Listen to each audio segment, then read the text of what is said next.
ರೈತ ಬಂದವರಿಗೆ ನಮಸ್ಕಾರಗಳು. ನಾನಿವತ್ತು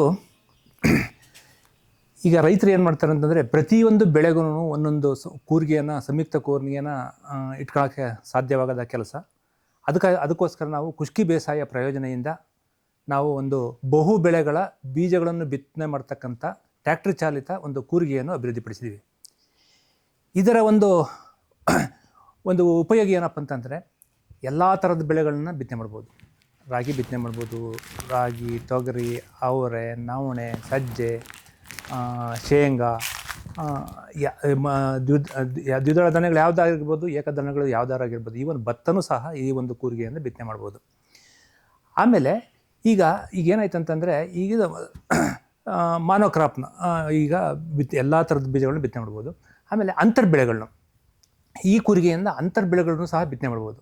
ಈಗ 8 ಸಾಲು ರಾಗಿ, 2 ಸಾಲು ತೊಗರಿ, ಆಮೇಲೆ 8 ಸಾಲು ಶೇಂಗಾ, 2 ಸಾಲು ತೊಗರಿ, ಈ ಥರ ಅಂತರ ಬೆಳೆಗಳು. ಆಮೇಲೆ 2 ಸಾಲು ಒಂದು ಸಾಲು ಮುಸ್ಕಿನ ಜೋಳ, ಇನ್ನೊಂದು ಸಾಲು ತೊಗರಿ, ಈ ಥರ ಅಂತರ ಬೆಳೆಗಳನ್ನು ಸಹ ಈ ಒಂದು ಇದರಲ್ಲಿ ಬಿತ್ತನೆ ಮಾಡ್ಬೋದು. ಆಮೇಲೆ ಇನ್ನೊಂದು ಪಟ್ಟಿ ಬೆಳೆ ಪದ್ಧತಿ ಅಂತ ಹೇಳ್ತೀವಿ. ಆ ಪಟ್ಟಿ ಬೆಳೆ ಪದ್ಧತಿಯನ್ನು ಸಹ ಈ ಒಂದು ಕೂರಿಗೆಯಿಂದ ಬಿತ್ತನೆ ಮಾಡ್ಬೋದು. ಈ ಪಟ್ಟಿ ಬೆಳೆ ಪದ್ಧತಿ ಅಂತಂದರೆ, ಈಗೇನಾಯ್ತು ಅಂತಂದರೆ, ಈ ಅಂತರ್ ಬೆಳೆಗಳನ್ನ ಬೆಳೆಯೋದಕ್ಕೆ ಭಾರಿ ಕಷ್ಟ ಆಗ್ತಾಯಿದೆ ರೈತರಿಗೆ. ಯಾಕಂದರೆ ಕಟಾವು ಮಾಡೋದಕ್ಕೂ ಭಾರಿ ಕಷ್ಟ ಆಗ್ತಾಯಿದೆ. ಅದಕ್ಕೋಸ್ಕರ ಈ ಒಂದು ಅಂತರ್ ಬೆಳೆಯೋಕ್ಕೆ ರೈತರು ಹಿಂಜರಿತಿದ್ದಾರೆ. ಅದಕ್ಕಾಗಿ ನಾವು ಪಟ್ಟಿ ಬೆಳೆಯನ್ನು ನಾವು ಈಗ ಇಂಟ್ರೊಡ್ಯೂಸ್ ಮಾಡ್ತಾಯಿದ್ದೀವಿ. ಈ ಪಟ್ಟಿ ಬೆಳೆ ಪದ್ಧತಿಯಲ್ಲಿ ಏನಪ್ಪ ಅಂತಂದರೆ, ಈಗ ಒಂದು 21 ಸಾಲು ರಾಗಿ, ಒಂದು 6 ಸಾಲು ತೊಗರಿ, ಮತ್ತು 21 ಸಾಲು ರಾಗಿ, 6 ಸಾಲು ತೊಗರಿ, ಈ ಥರ ನೀವು ಬಿತ್ತನೆ ಮಾಡ್ಕೊಂಡು ಹೋಗ್ಬೋದು. ಈ ಥರ ಒಂದು ಪಟ್ಟಿ ಬೆಳೆ ಮಾಡೋದ್ರಿಂದ ಏನಾಯ್ತಂತಂದರೆ, ಈಗ ರಾಗಿನೂ ಸಹ ಕಂಬೈನ್ಡ್ ಹಾರ್ವೆಸ್ಟರಲ್ಲಿ ಕಟಾವು ಮಾಡ್ಬೋದು. ಆಮೇಲೆ ಇದನ್ನು ತೊಗರಿನೂ ಸಹ ಈಗ ಕಟಾವು ಕಂಬೈನ್ಡ್ ಹಾರ್ವೆಸ್ಟರಲ್ಲಿ ಕಟಾವು ಮಾಡ್ಬೋದು. ಈಗ ಬೇಕಾದ್ರೆ ಮುಸ್ಕಿನ ಜೋಳನೂ ಸಹ ಈಗ ಒಂದು 10 ಸಾಲು ಮುಸ್ಕಿನ ಜೋಳ, ಒಂದು 6 ಸಾಲು ತೊಗರಿ, ಈ ಥರ ಮಾಡೋದ್ರಿಂದ ಏನಂತಂದರೆ, ಈಗ ಒಂದು ಏಕದಳ ಧಾನ್ಯಗಳು, ಇನ್ನೊಂದು ದ್ವಿದಳ ಧಾನ್ಯಗಳು. ಮತ್ತು ಅದನ್ನು ಏಕದಳ ಧಾನ್ಯಗಳಲ್ಲಿ ಏನಾಗುತ್ತೆ ಅಂತಂದರೆ, ಈಗ ಅವು ಎಕ್ಸಾಸ್ಟಿವ್ ಕ್ರಾಪ್, ಅದು ನ್ಯೂಟ್ರಿಯೆಂಟ್ಸ್ನ ಹೆಚ್ಚಾಗಿ ತಗೊಳುತ್ತೆ. ಆ ದ್ವಿದಳ ಧಾನ್ಯಗಳಂತೆ ಭೂಮಿಗೆ ನ್ಯೂಟ್ರಿಯೆಂಟ್ಸ್ನ ಸೇರಿಸುತ್ತೆ. ಈ ಒಂದು ಕಾರಣದಿಂದ ಏನಾಗುತ್ತೆ ಅಂತಂದರೆ, ನಾವು ಪ್ರತಿ ವರ್ಷವೂ ಆ ಜಾಗನ ಬದಲಾವಣೆ ಮಾಡಿ, ತೊಗರಿ ಬಿದ್ದಿರೋ ಈ ವರ್ಷ ತೊಗರಿ ಹಾಕಿರ್ತಕ್ಕಂಥ ಪ್ಲೇಸಲ್ಲಿ ರಾಗಿ ಆಗಿರ್ಬೋದು, ಇಲ್ಲಾಂದರೆ ಮುಸ್ಕಿನ ಜೋಳ ಆಗಿರ್ಬೋದು ಹಾಕ್ಬೋದು. ಮುಸ್ಕಿನ ಜೋಳ ಹಾಕಿದ್ದ ಪ್ಲೇಸಲ್ಲಿ ತೊಗರಿ ಹಾಕ್ಬೋದು. ಈ ಥರ ಬಿತ್ತನೆ ಮಾಡೋಕ್ಕೂ, ಈ ಪಟ್ಟಿ ಬೆಳೆ ಬಿತ್ತನೆ ಮಾಡೋಕ್ಕೂ ಇದು ಭಾಳ ಸೂಕ್ತವಾಗಿದೆ. ಆಮೇಲೆ ಇದೊಂದು ವಿಶೇಷ ಗುಣ ಏನಂತಂದರೆ, ಎಲ್ಲ ಥರದ್ದು ಮೈನರ್ ಮಿಲೆಟ್ಸ್, ಯಾವುದೇ ಮೈನರ್ ಮಿಲೆಟ್ಸ್ ಆಗಿರ್ಬೋದು, ರಾಗಿ ಆಗಿರ್ಬೋದು, ನವಣೆ ಆಗಿರ್ಬೋದು, ಸಜ್ಜೆ ಆಗಿರ್ಬೋದು, ಇವೆಲ್ಲ ಭಾಳ ಚಿಕ್ಕ ಬೀಜ. ಇವೇನಾಗುತ್ತೆ ಅಂತಂದರೆ, ಇವನ್ನ 1 ಇಂಚ್ಗಿಂತ ಆಳವಾಗಿ ಹಾಕಬಾರ್ದು. 1 ಇಂಚ್ಗಿಂತ ಆಳವಾಗಿ ಹಾಕಿರೋನಾಗುತ್ತೆ ಏನಂತಂದರೆ, ಅವು ಬೀಜ ಬರೋದಿಲ್ಲ, ಹುಟ್ಟೋದಿಲ್ಲ. 1 ಇಂಚ್ ಅಷ್ಟಕ್ಕೆ ಹಾಕಬೇಕು. ಇದರ ಒಂದು ಸ್ಪೆಷಾಲಿಟಿ ಏನಪ್ಪ ಅಂತಂದರೆ, ಬೀಜ ನಾವು ಇಲ್ಲಿ ಹಿಂದಗಡೆ ಏನು ಮಾಡಿದ್ದೀವಿ ಅಂತಂದರೆ, ಈ ಟೈನ್ಸ್ ಏನು ಟ್ಯಾಕ್ಟ್ರಿ ಚಕ್ರ ಹೋಗುತ್ತಲ್ಲ, ಆ ಟೈನ್ಸಲ್ಲಿ ಈ ಕಡೆಯಿಂದ 2ನೇ ಟೈನ್ಸು, ಆ ಕಡೆಯಿಂದ 2ನೇ ಟೈನ್ಸ್, ನಾವು ಏನು ಮಾಡಿದ್ದೀವಿ, 1 ಇಂಚು ಲೆಂತ್ ಜಾಸ್ತಿ ಕೊಟ್ಟಿದ್ದೀವಿ. ಯಾಕೆ ಅಂತಂದರೆ, ಆ ಟ್ಯಾಕ್ಟ್ರಿದು ಏನು ಚಕ್ರ ಹೋಗುತ್ತೋ ಅಲ್ಲಿ ಒಂದು ನೆಲ ದಂಸಾಗುತ್ತೆ, ತಗ್ಗು ಬೀಳುತ್ತೆ.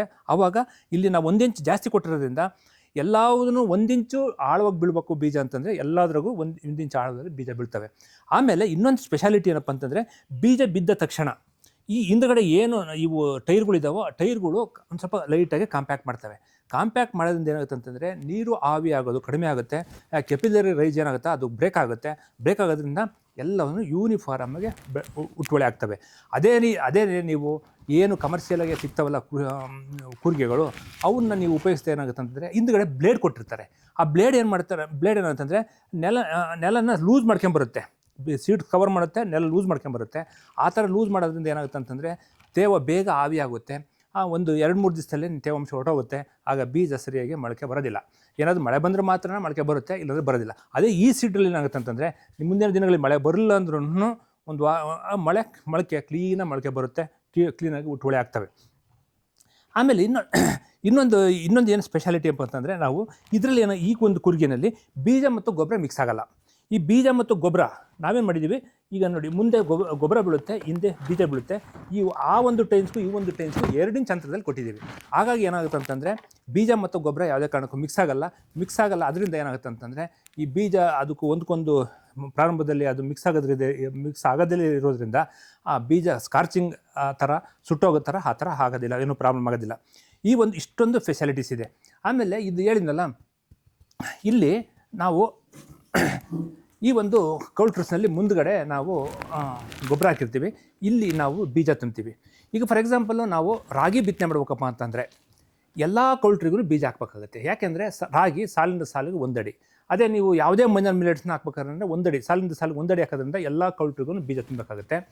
ಅದೇ ನೀವು ಏನಾದರೂ ಈಗ ಶೇಂಗಾ ಬಿತ್ತಬೇಕಾದ್ರೂ 1 ಅಡಿ ಸಾಲು ಶೇಂಗಾನು ಸಹ, ಅದಕ್ಕಾಗಿಯೂ ಸಹ ಎಲ್ಲ ಕೌಲ್ಟ್ರಿಗೂ ಬೀಜ ಹಾಕಬೇಕಾಗುತ್ತೆ. ಬೀಜ ಎಲ್ಲ ಕೌಲ್ಟ್ರಿಗೆ ಹಾಕೋದ್ರಿಂದ ಎಲ್ಲ ಸಾಲುಗಳು ಒಂದು ಸಾಲಿಂದ ಇನ್ನೊಂದು ಸಾಲಿಗೆ 1 ಅಡಿ ಅಂತರ ಮೇಂಟೈನ್ ಆಗುತ್ತೆ. ಅದೇ ನೀವು ಈಗ ಯಾವುದನ್ನು ನೀವು ತೊಗರಿ ಬಿತ್ತನೆ ಮಾಡ್ಬೇಕಂತಂದರೆ ಈಗ ನಾವು 90 ಸೆಂಟಿಮೀಟರ್ ಅಂತರದಲ್ಲಿ ಬಿತ್ತನೆ ಮಾಡಬೇಕು, ಅಂದರೆ 3 ಅಡಿ ಅಂತರ. ಆವಾಗ 1 ಕೌಲ್ಟ್ರಲ್ಲಿ ಬೀಜ ಹಾಕಿ ಮತ್ತೆ 3 ಕೌಲ್ಟ್ರ್ ಬಿಟ್ಟು 4ನೇ ಕೌಲ್ಟ್ರಿಗೆ ಹಾಕಬೇಕಾಗತ್ತೆ. ಈ ಥರ ಹಾಕಿದಾಗ ಏನಾಗುತ್ತೆ ಅಂತಂದರೆ ಅಲ್ಲಿ ನಾವು ಯಾವ ಕೌಲ್ಟ್ರಲ್ಲಿ ಹಾಕಿರ್ತೀವೋ ಆ ಮಾತ್ರ ಬೀಜ ಮಾತ್ರ ಬೀಳುತ್ತೆ. ಆಮೇಲೆ ಇನ್ನೊಂದು ಏನಂತಂದರೆ ನಾವು ಇಲ್ಲಿ ಯಾವ ಬೀಜ ಹಾಕಬೇಕೋ ಆ ಬೀಜಕ್ಕೆ ತಕ್ಕಂತೆ ನಾವು ಮೀಟ್ರಿಂಗ್ ಡಿವೈಸ್ನ ಚೇಂಜ್ ಮಾಡಬೇಕು. ಈ ಥರ ಇಲ್ಲೇ ನಾವು ಈಗ ರಾಗಿ ಬಿತ್ತನೆ ಮಾಡಬೇಕಾದ್ರೆ ಈ ಥರ ರಾಗಿ ಮೀಟ್ರಿಂಗ್ ಡಿವೈಸ್ನ ಹಾಕಬೇಕು. ನೀವು ತೊಗರಿ ಬಿತ್ತನೆ ಮಾಡ್ಬೇಕಾದ್ರೆ ತೊಗರಿ ಬಿತ್ತನೆ ಮಾಡ್ತಕ್ಕಂಥ ಮೀಟ್ರಿಂಗ್ ಡಿವೈಸ್ನ ಹಾಕಬೇಕು.